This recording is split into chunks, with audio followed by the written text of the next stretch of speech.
Hello friends, welcome to Moumita's kitchen. আশা করি তোমরা সবাই খুব ভালো আছো, আমিও খুব ভালো আছি। আবারও চলে এসেছি আর একটি নতুন রেসিপির সাথে। আজকের রেসিপি পটল পোস্ত।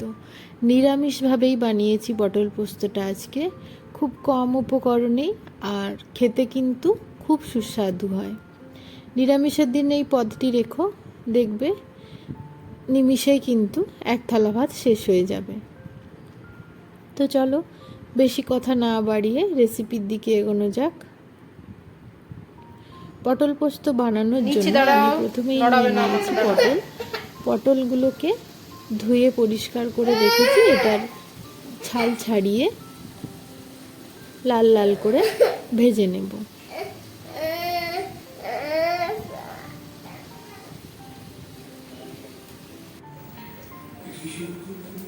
পটলগুলোকে এইভাবে ঠিক লাল লাল করে ভেজে নিয়েছি, খোসাটাকে ছাড়িয়ে।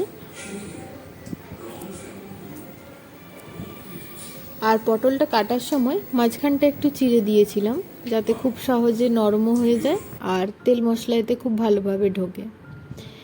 এবারে একটা বানিয়ে নেব মশলা। পোস্ত নিয়ে নিয়েছি 2 চামচ, আর এখানে সর্ষে দিয়ে দেব 1 চামচ। সর্ষেটা দেওয়ার কারণ হলো এটাতে খুব সুন্দর একটা ঝাঁঝ আসবে আর স্বাদটাও কিন্তু খুব ভালো হবে। 1 চামচই সর্ষে দিয়েছি, দিয়ে এটার একটা পেস্ট বানিয়ে নেব। আমি মশলাটা শিলনোড়াতেই করছি, তোমরা চাইলে মিক্সিতেও করে নিতে পারো।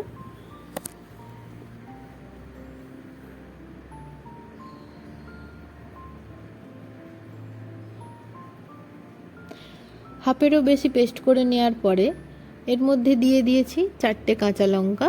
তোমরা তোমাদের স্বাদ মতো ঝালটা ইউজ করো। দিয়ে খুব ভালোভাবে মসৃণভাবে বেটে নিয়েছি, নিয়ে এটাকে একটা পাত্রে তুলে রেখে দেব। এবারে চলে যাব নেক্সট স্টেপে। বসিয়ে দিয়েছি কড়াই, বেশ কিছুটা সর্ষের তেল দিয়ে তার মধ্যে 1 টিস্পুন কালো জিরে দিয়ে একটা শুকনো লঙ্কা দিয়ে ফোড়নে এর মধ্যে পেস্টটা ঢেলে দিলাম। সর্ষে আর পোস্ত কাঁচা লঙ্কা সহযোগে যে পেস্টটা করেছিলাম সেটা ঢেলে দিলাম। আর 1 চামচ দই নিয়েছি, যেটাকে ফেটিয়ে এটাতে ঢেলে দেব। আর দিয়ে দেব পরিমাণ মতো লবণ আর হলুদের গুঁড়ো। হলুদের গুঁড়ো এখানে আমি 1 টিস্পুন মতো ইউজ করেছি। দিয়ে মশলাটাকে খুব ভালোভাবে কষিয়ে নেব যতক্ষণ না সাইড থেকে তেল ছেড়ে আসছে।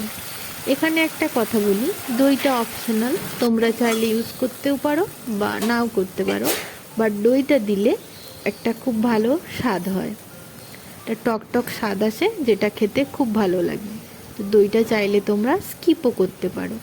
দেখতেই পাচ্ছ মশলাটা থেকে কিন্তু তেল ছেড়ে এসেছে সাইড দিয়ে।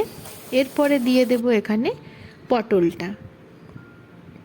পটলটাকে দিয়ে 1 থেকে 2 মিনিট এইভাবে একটু কষিয়ে নেব, মানে মশলাটার সাথে খুব ভালোভাবে নেড়েচেড়ে মিশিয়ে নেব। এরপরে এখানে আমি 1 বাটি কিন্তু জল অ্যাড করব। বড় বাটির নয়, ছোট বাটিরই 1 বাটি। যদি বড় বাটি নাও তাহলে কিন্তু হাফ বাটি জল ইউজ করবে। দিয়ে এটাকে ঢাকা দিয়ে রেখে দেব 10 থেকে 15 মিনিটের জন্য, একদম লো আঁচে। আর স্বাদের জন্য দিয়ে দিলাম কয়েক দানা চিনি। 10 থেকে 15 মিনিট এইভাবে ঢাকা দিয়ে রান্না করার পরে দেখতেই পাচ্ছ আবারও এর গা দিয়ে কিন্তু সুন্দরভাবে একটা তেল ছেড়ে এসছে, যেটা দেখতেও খুব ভালো লাগছে এবং খেতেও খুব ভালো হবে। রান্নাটা কিন্তু একদমই গা মাখা হবে, এতে কোনো ঝোল থাকবে না বা টলটলে ভাবও থাকবে না। পোস্ত যেরকম রান্না করি মাখা সেরকমই রান্নাটা হবে। রান্নাটা আমার একদম রেডি। এরপরে একটা পাত্রে নিয়ে নেব। তো আজকের এই রেসিপিটি তোমাদের কেমন লাগলো তোমরা কমেন্ট করে জানিও। যদি ভালো লেগে থাকে অবশ্যই লাইক, কমেন্ট, শেয়ার করো। আর চ্যানেলটা যদি ভালো লেগে থাকে অবশ্যই সাবস্ক্রাইব করে দিও। আরও নতুন রেসিপির সন্ধান পেতে ফলো করতে থাকো মৌমিতাস কিচেন। আজকের মতো এই পর্যন্তই।